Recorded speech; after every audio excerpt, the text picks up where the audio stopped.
안녕하세요. 8월 16일 금요일입니다. 8월달도 이제 중반이 넘어가고 있네요. 오늘은 로마서 7장 21절입니다. 그러므로 내가 한 법을 깨달았노니 곧 선을 행하기 원하는 나에게 악이 함께 있는 것이로다. 아멘.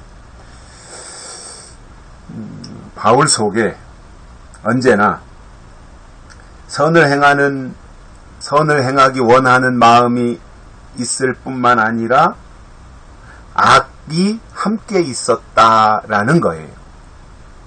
바울이 그랬으면 우리도 똑같지 않겠어요? 다 바울이나 우리나 성정이 같은 사람이고, 그러나 바울이 이제 경건이나 영성에 있어서는 우리와 비교할 수 없을 정도로 뛰어났던 분인 그런 차이가 있지만, 똑같은 사람이라고 하는 데 있어서는 어떤 동질성을 가지고 있는데, 바울이 어느 날 이 법을 깨달은 거예요. 이게 원리구나, 이게 원칙이구나, 이게 인간이 가지고 있는 기본적인 성향이구나, 이게 하나님이 주신 법이구나, 뭐 이런 것들을 바울 자신이 이제 터득을 한 거죠. 우리가 살아가면서 어떤 경험을 통해서 터득하는 것들이 많잖아요. 그 중에는 뭐 좋은 것들도 있고 나쁜 경험들도 있고 한데, 아무튼 스스로가 겪으면서 터득하는 것들이 있는데, 바울이 하나님께 사로잡혀서 영적인 일들을 하면서 한 법을 깨달은 거예요. 한 법. 원리를 깨달았다는 거죠. 원리. 그게 뭐냐면 선을 행하기 원하는 나에게 악이 함께 있다라는 거예요. 두 마음이 있는 거죠. 이게 선을 행하기 원하면 선한 마음만 있으면 얼마나 좋아요. 성령 받고 하나님의 사람으로 거듭나면 그때부터 모든 생활이 완전히 새 사람이 되어서 선을 행하며 하나님의 뜻대로 산다면 얼마나 좋겠습니까? 근데 인간이 그렇지 않잖아요. 작심삼일이라고 은혜 받아도 며칠 지나면 또 원래의 자리로 돌아가고, 회개하고도 또 죄를 짓고 이런 것들이 이제 우리 인간들의 모습이잖아요. 그러니 늘 갈등 속에서 사는 것 같아요. 사람은 갈등, 그리고 어떤 선택, 이런 거잖아요. 그게 또 하나님이 사람에게 주신 자유의지이기도 할 것 같고요.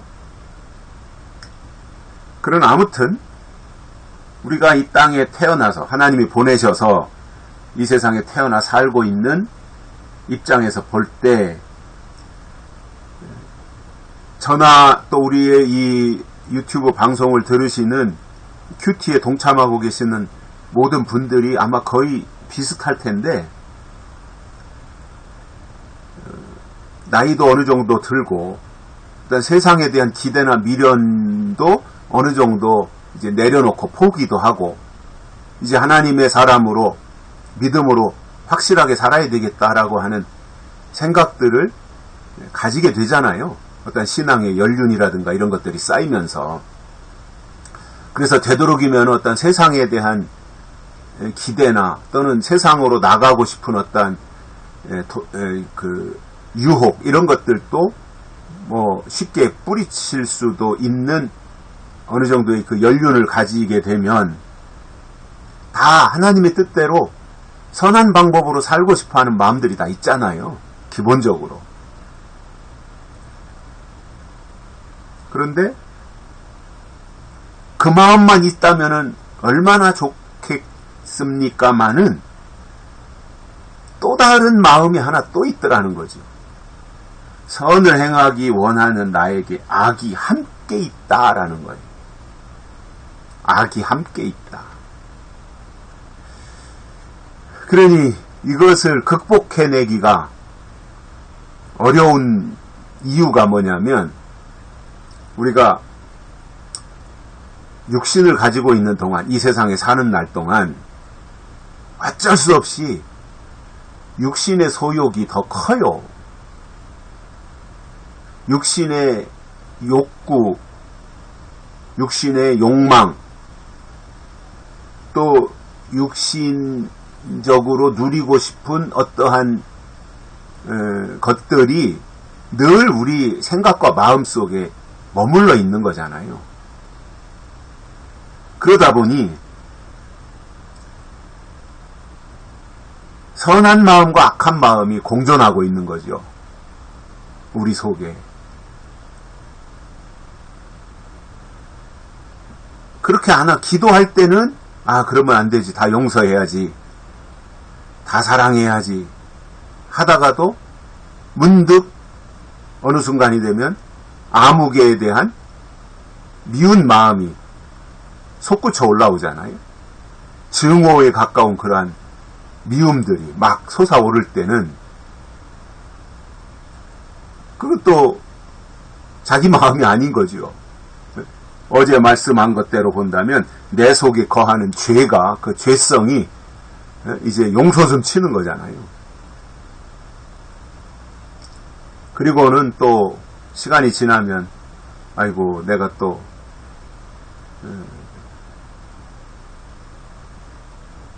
어떠한 인간적인 모습을 보였구나. 그러면서 또 자기 자신에게 대해서 또 실망도 하고 좌절도 하고 이렇게 되는데, 어찌 보면 신앙생활하는 과정이 그것에 대한 반복 아닌가요?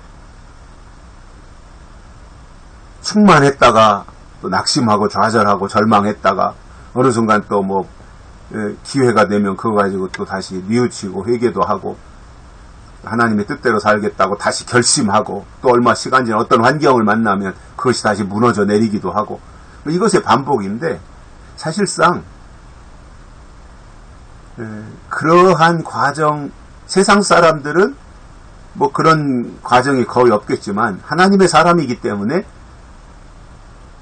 하나님의 뜻대로 살겠다고 결심했다가 또 다시 그것이 어느 환경을 만나면 무너졌다가 그것이 반복되는 것은 하나님의 사람들이기 때문에 그것이 이제 반복되기도 하는 건데, 결국은 그러한 과정을 거치면서 점점 신앙이 성장하는 것이다. 이렇게도 생각할 수 있어요. 왜냐하면 아브라함도 보면 하나님의 명령을 받고 이제 이삭 100세에 75세에 명령을 받고 100세의 이삭을 얻을 때까지 25년이라는 세월이 하나님의 뜻대로 사는 게 아니잖아요. 실수도 하고 넘어지기도 하고 뭐 이러는 과정 속에서 결국 궁극적으로 보니까 마지막에 가서 보니 아브라함이 영적인 사람으로 성장한 거예요. 그러니까 이제야 내가 내 믿음을 보았노라.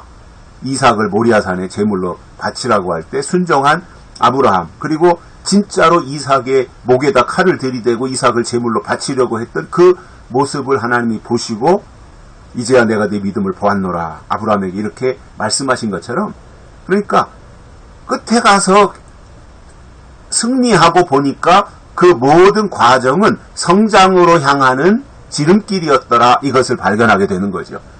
아마 바울도 똑같았을 것으로 봅니다. 선을 행하기 원하는 나에게 악이 함께 있다. 그 과정 속에서 싸우는 거죠. 그러면서 성장하는 거다라고 하는 것을 보면서 우리의 삶도 바울과 같이 또는 아브라함과 같이 궁극적으로는 하나님으로 말미암아 승리하는 그러한 사람들이, 그러한 믿음의 동역자들이 되시기를 바랍니다. 여기까지 하겠습니다. 고맙습니다.